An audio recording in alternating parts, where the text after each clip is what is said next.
ලෝක ප්‍රසිද්ධ හොඳම සඳකඩ තමයි. ලෝකෙවත් නැති දෙයක් බලන්න. වැලිතේරුවත් එක්ක වටේට තියෙන කලාපෙති. අපි රාග, දේශ, මෝහ නැමැති ගින්නෙන් දැවි දැවි ජීවත් වෙනවා. සත්තු හතරයි. ඇත්ත සිංහ ගව. ඉපදෙනවා, වයසට යනවා, ලෙඩ වෙනවා, මැරෙනවා. ජාති ජරා, ව්‍යාධි මරණ. ගණලිය වැලෙන් තණ්හාව ආසාව. හංසයාගේ පිරිසුදු බව. හරියට කිරෙන් දිය වෙන් කර ගන්නවා වගේ. හොඳ දේ තෝරගන්නවා, නරක දේ ඉවත් කරනවා. බුද්ධිමත් පුද්ගලයා. තුනී වියවලින් තණ්හාව අඩු වෙනවා. අවසානයේ නිවන් මඟට යන මාර්ගය නිවන. කොළොන්නට ගියාම මොකද වෙන්නේ? හේවනට ගියාම.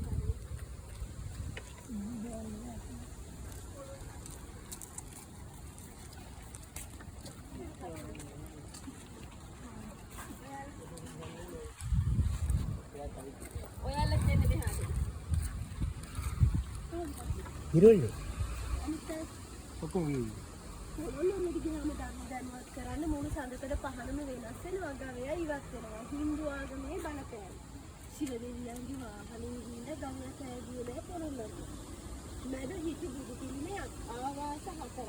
ගොඩනැගිලි 5ක්. පංචාවාස. මේවා භික්ෂුන් වහන්සේලාට රජවරුන්ට නෙමෙයි. ඇයි එහෙම කියන්නේ?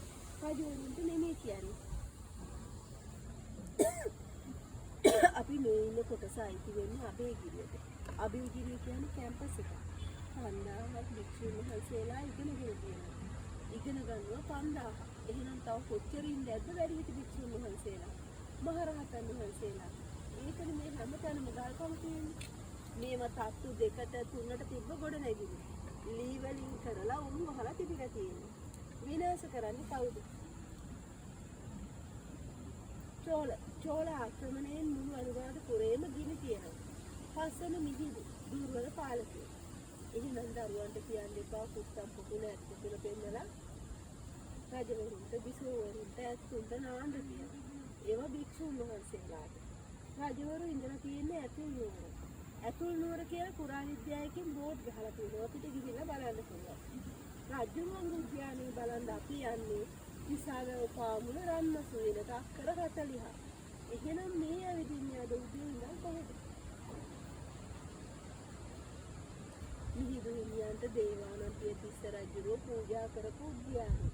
මේක තමයි මහමෙවුනා උයන. අක්කර 2600ක්. 12000ක් ලිඛිතවම භික්ෂුන් වහන්සේලා. එහෙනම් මහරහතන් වහන්සේලා කොච්චර ඉන්නද? ඒකයි වියන්ගෙන් කියන්නේ ආච්චම්මලාට දීපදුරක්වත් වේල ගන්න බැරුණා නේ නේලට ඉන්නේ. රහතන් වහන්සේලා හසින් වදිනකොට හේවනැල්ලේ. මුරගල බලාගෙන යන්නේ. ආරින් ඉහලා පැත්තට පහ. ලෝවා මහ පායේ තට්ටු. නෑ. ඒක තට්ටුවේ කාමර 100ක්. ඒක මහා විහාරේ පොහොය. පොහොය ගියක් කියන්නේ නම් භික්ෂුන් වහන්සේලා විනය කර්ම කරන ස්ථාන. පැහැදිලිද? ඔයාලට ඔය විස්තර දාලා තියෙනවා පුරාවිද්‍යාවේ අනුග්‍රහයෙන් පොතේ. පොත නම් මිලදීලා ගන්න ඕනේ. මේවා වෙන ස්ථාන වල අලෙවි කරන්න දාලා නැහැ. 200ක් වෙන්නේ. මේක මැප් එකත් එක්ක අපි යන මුල්වන්නාද